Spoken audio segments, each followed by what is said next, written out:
একটা ছেলে মানুষ জন্মগতভাবে সুবিধা পায় না, ছেলে মানুষ হচ্ছে গাধা।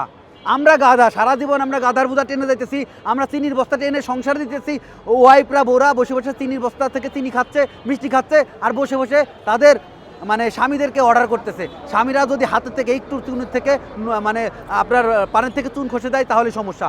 আমাদের বাবা মা আসতে পারবে না, আমাদের কোনো আত্মীয় স্বজন আসতে পারবে না, আমাদের কেউ আসলে পারে তাদের কিন্তু সমস্যা দেয়, এটা করতে পারবে না, ওটা করতে পারবে না। অথচ তারা তাদের আত্মীয় স্বজন আসুক, তাদের বাসার লোকজন আসুক, তাতে কোনো সমস্যা নেই ভাই। আমি এবং আমার নির্যাতনের শিকার ভাই মানে অভাব নাই।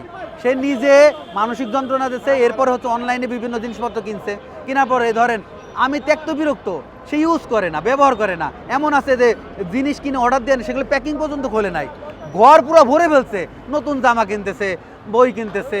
আপনি আমার বই দেখলে মানে মানুষ বলে বই পড়ে কেউ দেউলে হয় না, 4-5 লাখ টাকার বই আছে আমার বাসায়, সব বই পড়তেছে না। সে পড়ে ঠিক আছে, আমি বই মেলা গেলি তার জন্য 30,000, 40,000, 50,000 টাকা একবার বই এনে দিই, কিন্তু সব বই সে পড়তেছে তাও না। তারপর সে ড্রেস কিনতেছে, যা দেখতেছে, রান্না করা বলেন, ঘটি বাটি যা দেখতেছে সব কিনতেছে। আবার আমাকে বাইরে ঠিকমতো কাজ করতে দেবে না। আমি একদিন গেছি 9টার সময়, বেরোইছি রাত 9টার সময়, 10টার সময় চলে আসবো এই কথা বলে 10টায় 1 বাজছে। আমি আসার পর আমার 7-8টা জামা সব কেটে ফেলে দিয়েছে, পুরাই ফেলছে। আমি নিজে কন্টেন্ট ক্রিয়েটার, আমি নিজে হচ্ছে আপনার এইসের লেখালেখি করি, মিডিয়াতে কাজ করি। আমার 7 লক্ষ টাকার ক্যামেরা, আমার গিম্বেল, আমার লেপেল, আমার লাইট সমস্ত কিছু ভেঙে মগবাজার মোড়ে ফেলে দিয়েছে। আমি তার মানে মেমোরি কার্ডটা পর্যন্ত খুঁজে পাই নাই। এবং আমার বউ প্রথম দিক দিয়ে খুব ভালো ছিল, আমি তাকে ডাক্তার দেখানোর চেষ্টা করছি, তাকে আমি 7-8টা ডাক্তার দেখেছি, বারডেমের ডাক্তার নাসিম জাহান, ধানমন্ডি মেঘলা রহমান, এরপরে হচ্ছে আপনার ওই যে ইসের মন নিরাময় আপনার মোহামিদ, এরপরে হচ্ছে কাউন্সিলিং করাইছি। মেডিটেশনে যখন ভর্তি করেছি তখন আরও বেড়ে গেছে। আগে আমাকে মানসিক টর্চার করতো, এই মহাজাতক স্যারের মেডিটেশন কোর্স করার পরে সে আমাকে শারীরিকভাবে আঘাত করে।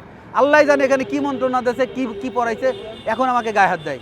এবং আমার ওয়াইফ কিন্তু মানে এমন ফ্যামিলিতে বিলং করে যা বাংলাদেশে সবাই চেনে। সে কিন্তু কাজী মোতাহার হোসেনের ফ্যামিলির সদস্য, সেবা প্রকাশনীর কাজী আনোয়ার হোসেন, সে মাসুদ রানার রাইটার, এবং তার নানি হচ্ছে সঙ্গীত শিল্পী সাবিনা ইয়াসমিন।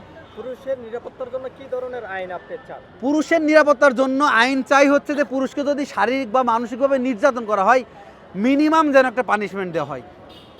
আর একটা বড় কথা, এই যে শুধু এই নির্যাতনে কিন্তু এরা আটকে নাই, থেমে নাই, এরা কিন্তু বিজনেস হিসেবে এনেছে।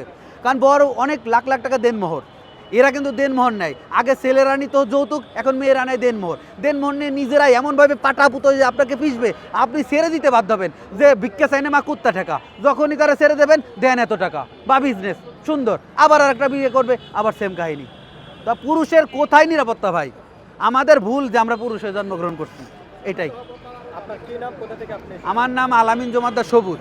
আগে আমি বাসায় থাকতাম, কিন্তু যেহেতু বাসাটা আমার ওয়াইফের, এই জন্য আমি 2 দিন আমি আমার অফিসে আছি, বাসায় নেই। মানসিক, আমার নাম আলামিন জমাদ্দার সবুজ।